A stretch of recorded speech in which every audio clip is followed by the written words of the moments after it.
제1장 사무라이의 기원과 일본 역사 속 위치. 일본의 역사에서 사무라이는 매우 중요한 역할을 담당해 왔습니다. 사무라이는 일본 전통 무사 계급을 의미하며 그들은 일본 사회의 여러 계층을 통합하고 당시의 정치와 군사 체계를 지배했던 상징적인 존재였습니다. 사무라이는 단순한 전사가 아닌 윤리적 규율과 충성심, 명예를 중시하는 삶을 살았습니다. 그들의 철학과 삶의 방식은 일본 문화와 역사의 중요한 부분을 차지하고 있습니다. 사무라이의 기원. 사무라이의 기원은 약 8세기경 헤이안 시대로 거슬러 올라갑니다. 이 시기는 일본의 중앙정부가 지방을 통제하기 위해 무장 세력을 필요로 했던 시기로 사무라이는 이러한 과정에서 등장했습니다. 초기의 사무라이는 지방 귀족들을 보호하기 위한 군사적 역할을 담당했습니다. 헤이안 시대 이후 일본의 중앙 권력이 약화되면서 지방의 무사들이 각 지역에서 권력을 잡기 시작했습니다. 이 과정에서 사무라이는 점차 군사적, 정치적으로 중요한 위치를 차지하게 되었고, 이후 무사들이 집권하게 된 가마쿠라 시대에는 사무라이가 일본 사회의 핵심 계층으로 자리 잡게 됩니다. 사무라이와 봉건제도. 사무라이는 일본의 봉건제도에서 중요한 역할을 했습니다. 봉건제도는 지방 영주가 영토를 통치하고 사무라이들에게 그 영토의 관리를 맡기는 시스템을 말합니다. 이를 통해 사무라이는 주군에게 충성하며 그 대가로 토지를 제공받았습니다. 주군과 사무라이 사이의 이러한 관계는 주종 관계라고 불리며 사무라이의 충성심과 의무를 매우 강조하는 사상적 바탕이 되었습니다. 여기서 충성심은 주군을 위해 목숨을 바치는 것을 의미합니다. 사무라이가 섬기는 주군에게 바친 충성은 절대적이었습니다. 주군을 배반하는 것은 사무라이에게 있어 최악의 불명예였으며, 이에 따라 사무라이는 죽음을 두려워하지 않고 명예를 지키는 것을 중시했습니다. 이로 인해 사무라이들 사이에는 죽음을 명예롭게 받아들이는 문화가 형성되었고, 이것이 바로 사무라이의 할복 의식으로 이어지게 됩니다. 할복은 사무라이가 자신의 명예를 지키기 위해 자결하는 방법으로 주군에게 불충한 행동을 했을 때나 패배했을 때 실행되었습니다. 사무라이의 철학. 부시도. 사무라이의 삶과 행동을 지배한 가장 중요한 철학 중 하나가 바로 부시도입니다. 부시도는 무사의 길을 의미하며 사무라이가 따라야 할 윤리적 지침과 행동 규범을 나타냅니다. 부시도는 용기, 충성, 절제, 명예, 예의를 중시하는데, 이 가치들은 단순히 전쟁터에서만 중요한 것이 아니라 사무라이가 일상생활에서도 지켜야 하는 것이었습니다. 부시도는 사무라이가 단순히 강력한 전사로만 존재하는 것이 아니라 도덕적 책임을 가지고 사회에 기여해야 한다는 철학을 담고 있었습니다. 예를 들어 사무라이는 불의를 보았을 때 정의를 실현하기 위해 행동해야 했으며, 자신의 죽음뿐만 아니라 사회적 질서를 유지하는 데에도 책임을 졌습니다. 부시도의 이념은 현대 일본의 문화에도 많은 영향을 끼쳤습니다. 일본의 기업 문화에서 볼 수 있는 충성심이나 팀워크, 책임감 같은 요소들도 부시도의 가치를 기반으로 형성되었다고 할 수 있습니다. 이상으로 사무라이의 기원과 그들의 역사적 역할을 간략히 살펴보았습니다. 다음 장에서는 사무라이 계급이 어떻게 변화하고 쇠퇴하게 되었는지에 대해 더 자세히 다루겠습니다. 제2장 사무라이 계급의 발전과 변화. 사무라이는 일본 역사에서 중요한 역할을 했을 뿐만 아니라 그들의 계급 자체도 시간에 따라 변화하고 발전해 왔습니다. 사무라이 계급의 변화는 정치적, 사회적 상황에 따라 달라졌으며, 그 과정에서 일본의 문화와 사회 전반에 지대한 영향을 미쳤습니다. 이번 장에서는 사무라이 계급의 발전 과정과 그들이 어떠한 방식으로 변화해 왔는지를 중점적으로 다루겠습니다. 가마쿠라 시대의 사무라이와 쇼군 체제. 가마쿠라 시대는 사무라이 계급이 본격적으로 정치적 권력을 장악한 시기였습니다. 이 시대는 일본 최초의 무사 정권인 가마쿠라 막부가 설립된 시기로 일본의 통치 구조가 귀족 중심에서 무사 중심으로 바뀌게 된 결정적인 계기였습니다. 가마쿠라 막부를 세운 미나모토 요리토모는 최초의 쇼군이었습니다. 쇼군은 무사들의 군사적 지도자로서 천황의 권력을 대신해 일본을 실질적으로 통치하는 역할을 했습니다. 이 시기에 사무라이들은 자신의 주군뿐만 아니라 쇼군에게도 충성을 맹세하며 군사와 정치 양면에서 중요한 역할을 담당했습니다. 가마쿠라 시대의 사무라이들은 봉건 제도의 중심에 있었으며 그들의 충성과 무력이 일본의 정치적 안정성을 유지하는 데 필수적인 요소로 작용했습니다. 하지만 이 과정에서 사무라이들은 단순한 군사적 계급에서 벗어나 정치적 권력까지 행사하게 되었고 그들의 사회적 지위는 점점 더 높아졌습니다. 무로마치 시대와 사무라이 계급의 분화. 무로마치 시대에는 사무라이 계급이 더욱 분화되고 다양화되었습니다. 무로마치 막부는 아시카가 타카우지에 의해 설립되었으며 이 시기에는 다이묘들이 각 지역에서 강력한 권력을 행사하기 시작했습니다. 다이묘들은 각각의 영토를 통치하며 사무라이들을 고용해 자신의 군대를 유지했고 이를 통해 지방 정치가 강화되었습니다. 이 시기에는 사무라이들이 더욱 다양한 역할을 수행하게 되었습니다. 이전까지는 주로 군사적 역할을 담당했지만 무로마치 시대에는 사무라이들이 지방 행정과 경제 관리에도 참여하게 되었습니다. 이로 인해 사무라이 계급은 무사로서의 정체성뿐만 아니라 정치가와 관리자로서의 정체성도 갖추게 되었습니다. 무로마치 시대 후반부로 접어들면서 일본은 혼란스러운 전국시대를 맞이하게 됩니다. 전국시대는 일본 전역이 여러 다이묘들 간의 전쟁으로 인해 분열된 시기로 사무라이들은 끊임없이 전투에 휘말렸습니다.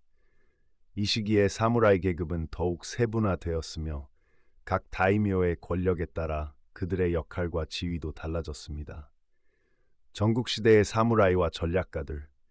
전국시대는 사무라이들에게 있어 생존과 명예가 극도로 중요한 시기였습니다. 이 시기에는 사무라이들 사이에서 전술과 전략에 대한 관심이 커졌으며 여러 사무라이 장군들이 뛰어난 전술가로서의 명성을 떨쳤습니다. 그 중에서도 오다 노부나가, 도요토미 히데요시, 그리고 도쿠가와 이에야스는 전국시대를 대표하는 사무라이 장군들입니다. 오다 노부나가는 혁신적인 전술과 무기를 도입해 일본 통일의 기반을 다졌습니다. 특히 그는 유럽에서 전래된 화기를 적극적으로 사용하여 전통적인 일본 전투 방식에 큰 변화를 가져왔습니다. 그의 전술적 통찰력은 사무라이들이 단순한 무력의 상징이 아닌 전략적 사고를 갖춘 군사 지도자로서의 면모를 보여주었습니다. 도요토미 히데요시는 오다 노부나가의 뒤를 이어 일본을 통일하는 데 성공했으며 사무라이 계급의 정치적 힘을 더욱 강화했습니다. 그의 치세 동안 사무라이들은 단순한 전사가 아닌 국가 운영의 중요한 축으로 자리 잡게 되었습니다. 도쿠가와 이에야스는 에도 시대를 여는 도쿠가와 막부의 창시자로 사무라이 계급의 구조를 다시 한번 재편성했습니다. 그의 치세 동안 사무라이 계급은 사회의 상류층으로 자리 잡았고 이후 에도 시대에는 상대적으로 평화로운 시대를 맞이하게 되면서 사무라이들의 역할이 다시 변화하기 시작합니다. 사무라이 계급의 쇠퇴와 전환에도 시대에 들어서면서 사무라이들의 전통적인 역할인 전투는 점차 줄어들게 되었습니다. 오랜 평화 시기 동안 사무라이들은 더 이상 전투에 나서지 않았고 대신 관리자로서의 역할을 수행해야 했습니다. 이는 사무라이들의 정체성에 큰 변화를 불러왔습니다. 사무라이들은 무사로서의 전통을 지키고자 했지만 평화로운 시대에는 그들의 군사적 기술이 점점 필요 없게 되었습니다. 대신 그들은 지방 행정과 정치적 역할을 맡으며 관리자로서의 역할을 강화하게 됩니다. 이번 장에서는 사무라이 계급의 발전과 변화에 대해 살펴보았습니다. 다음 장에서는 에도 시대에 들어 사무라이 계급이 어떻게 쇠퇴했는지, 그리고 그들이 현대 일본 사회에서 어떤 영향을 미쳤는지에 대해 다루겠습니다. 제3장 에도 시대와 사무라이의 쇠퇴. 에도 시대는 사무라이 계급이 사회적으로 큰 변화를 겪은 시기입니다. 도쿠가와 이에야스가 일본을 통일하고 에도 막부를 수립하면서 일본은 약 250년간의 평화로운 시기로 접어들었습니다. 이 시기를 에도의 대평화라고 부르기도 하는데 사무라이들은 더 이상 전투를 주된 업무로 하지 않게 되었습니다. 이로 인해 사무라이 계급은 그들의 전통적인 전사적 역할에서 벗어나 새로운 방향으로 변화해야 했습니다. 무사에서 관료로의 전환에도 시대는 전쟁이 거의 없는 평화 시기였기 때문에 사무라이들은 더 이상 전투에 참여할 필요가 없었습니다. 대신 그들은 막부 및 지방 다이묘들의 관료로서의 역할을 맡게 되었습니다. 그들은 주로 행정 업무, 재정 관리, 법 집행과 같은 업무를 수행하며 이를 통해 일본 사회의 유지와 발전에 기여했습니다. 사무라이들이 전사에서 관리로 변화하게 된 것은 단순한 역할의 변화가 아니었습니다. 사무라이의 전통적인 가치관, 즉 무력과 용기를 중시하던 것이 점차 지적 능력과 행정 능력으로 대체되었습니다. 이는 사무라이 계급의 정체성에 큰 혼란을 초래했으며 많은 사무라이들은 새로운 사회적 요구에 적응하기 위해 교육을 받기 시작했습니다. 특히 에도 시대에는 사무라이들에게 교육이 중요한 가치로 자리 잡았습니다. 막부와 다이묘들은 사무라이들이 유교 사상에 기반한 윤리와 철학을 배우도록 장려했습니다. 유교 사상은 충성심, 가족에 대한 의무, 사회적 조화를 중시하는데 이러한 가치들은 사무라이의 기존 윤리와도 일맥상통했습니다. 다만 유교 교육은 전투보다는 사무라이들이 사회적으로 존경받는 지도자로서의 역할을 강조했습니다. 사무라이 경제의 압박에도 시대의 평화로운 시기 동안 사무라이들은 더 이상 투에서 전리품을 얻거나 영토를 확장하는 기회가 없었습니다.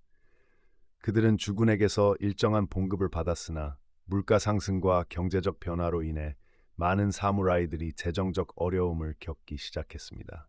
사무라이들의 봉급은 주로 쌀로 지급되었으며 쌀 가격의 변동에 따라 그들의 경제 상황은 크게 달라졌습니다. 특히 에도 시대 중후반으로 가면서 일본의 경제 구조가 상인 계층 중심으로 바뀌기 시작했습니다.